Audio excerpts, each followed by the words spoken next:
Hello everyone, welcome to OMG Legal. My name is Amit and in this video we'll talk about classification of offenses. First things first, what is an offense?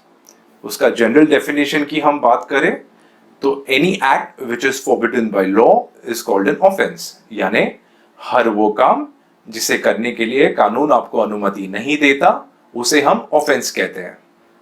इसका definition आपको section 2N of the criminal procedure code and section 40 of the Indian penal code, इन दो acts में आपको इसका definition मिलेगा. अब जैसे कोई इंसान एक ऑफेंस कमिट करता है तो उसे पनिशमेंट्स भी होती है. कुछ ऑफेंस सीरियस नेचर के होते हैं, कुछ ऑफेंस कम सीरियसनेस के होते हैं, इसीलिए उसके पनिशमेंट्स भी उसी हिसाब से डिसाइड होती है. This is the reason why there is a classification of offences. Now let's discuss in details what are the classification of offenses. Well, the first classification is bailable offense and non-bailable offense. अब bailable offense वो offense होते हैं जहां पे bail मिलना आपका अधिकार होता है. It's a matter of your right. इसको define किया है in section 2A of the CRPC. Bailable offense में जब आप बेल के लिए अप्लाई करते हो तो you do it by executing a bail bond या तो फिर आप कोई श्योरिटी देते हो and you give this application to either a police officer और a magistrate as the case may be. Non bailable offences are those offences जहां bail मिलना आपका राइट नहीं है, आपका अधिकार नहीं है. आपको बेल मिलता है only at the discretion of the court. यानी अगर कोर्ट को लगता है कि आपको बेल मिलना चाहिए तो ही आपको बेल मिलता है. Generally non bailable offence serious crimes पे एप्लीकेबल है, इसीलिए इसका डिसीजन कोर्ट के ऊपर ही छोड़ा गया है. Now let's talk about the second classification, that is cognizable offence and non cognizable offence. Cognizable offences are those offences जहां पर आपको अरेस्ट करने के लिए पुलिस ऑफिसर को कोई वारंट लेने की जरूरत नहीं है. इसको डिफाइन किया गया है in section 2C of the CRPC. अब जैसे ही केस दर्ज हो जाता है एक पुलिस ऑफिसर को राइट मिल जाता है कि वो आपको अरेस्ट कर सके. ये जनरली सीरियस क्राइम्स पे एप्लीकेबल है जहां पर अक्यूज्ड को जल्द से जल्द अरेस्ट करना बहुत इंपॉर्टेंट होता है. Cognizable offences can be bailable offence as well as non bailable offence. Non-cognizable offenses are those offenses जहां पर केस दर्ज होने के बाद पुलिस आपको अरेस्ट नहीं कर सकती unless पुलिस के पास परमिशन ऑफ द कोर्ट है. यानी अगर मैजिस्ट्रेट का परमिशन है तो ही पुलिस आपको अरेस्ट कर सकती है. जनरल टर्म्स में हम बोलते हैं कि हमने एक NC फाइल किया है, वो NC ही non-cognizable offenses होते हैं. NC offenses are of less serious in nature, इसीलिए अरेस्ट करना जरूरी नहीं है इन ऑफेंसेस में. अब कॉग्नाइजेबल ऑफेंसेस जनरली उन ऑफेंसेस पे एप्लीकेबल है जिनकी सजा 3 साल या उससे ज्यादा हो, और नॉन कॉग्नाइजेबल ऑफेंस उन ऑफेंसेस पे एप्लीकेबल है जिनकी सजा 3 साल से कम हो. तो ये था cognisable offence and non cognizable offence. Now let's talk about the third classification.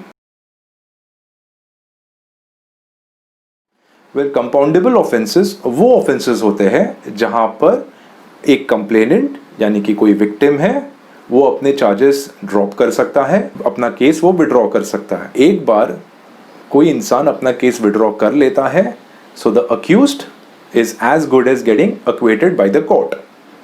अब कंपाउंडेबल ऑफेंसेस भी 2 टाइप के होते हैं. पहला टाइप है जिसमें आपको कोर्ट की परमिशन लेनी पड़ती है to withdraw the case, and second type is जहां कोर्ट के परमिशन की जरूरत नहीं होती टू विड्रॉ द केस. आप जब केस विड्रॉ करते हो तो आपको एप्लीकेशन उसी कोर्ट में देना चाहिए जिस कोर्ट में ये ट्रायल चल रहा होगा. अब इसके भी कुछ कंडीशंस आपको सेटिस्फाई करने पड़ते हैं. पहला कंडीशन ये है कि ये डिसीजन बोनाफाइड हो, यानी कि इन गुड फेथ हो और आपकी पूरी कंसेंट के साथ हो, and there should be no monetary consideration, यानी कि कोई पैसों का लेन देन इस चीज में नहीं होना चाहिए. ऐसे नहीं होता है कि आप पैसे मांग के आप आपका केस विड्रॉ कर रहे हो. It should be without any monetary consideration. अब कंपाउंडेबल ऑफेंसेस का लिस्ट आपको मिलेगा in section 320 of the CRPC. वहां पर सारा लिस्ट किया गया है कि which are the compoundable offences. Now non compoundable offences are those offences जिसमें एक बार चार्जेस फ्रेम हो जाते हैं तो आप उसे विड्रॉ नहीं कर सकते. You can not take your case back. अब जनरली ये सीरियस क्राइम्स पे एप्लीकेबल है और इसके इम्प्लीकेशंस किसी व्यक्ति या पूरे समाज पर भी होता है. इसीलिए आपको केस वापस लेने के लिए अलाउ नहीं किया जाता. अब जैसे कोई केसेस है, या तो रेप का केस हो या मर्डर का केस हो, एनी सच केसेस जो नॉन कंपाउंडेबल है, ये जनरली बहुत सीरियस नेचर के होते हैं. इसीलिए ऐसे केसेस में you're not allowed to retract your statements or you're not allowed to drop any kind of charges. ऐसे केसेस को पूरे ट्रायल से गुजरना पड़ता है which leads to a conviction or acquittal. इसीलिए नॉन कंपाउंडेबल केसेस में you're not allowed to take your case back. Now any offense which is not mentioned in section 320 of the CRPC is a non-compoundable offense. So this is compoundable offense and non-compoundable offense. So the three classifications we discussed in this video was, first one was bailable and non-bailable offense, the second one cognizable and non-cognizable offense, the third one compoundable offense and non-compoundable offense. Hope you liked our video. If you have any suggestions, please mention in the comment section. Thank you so much.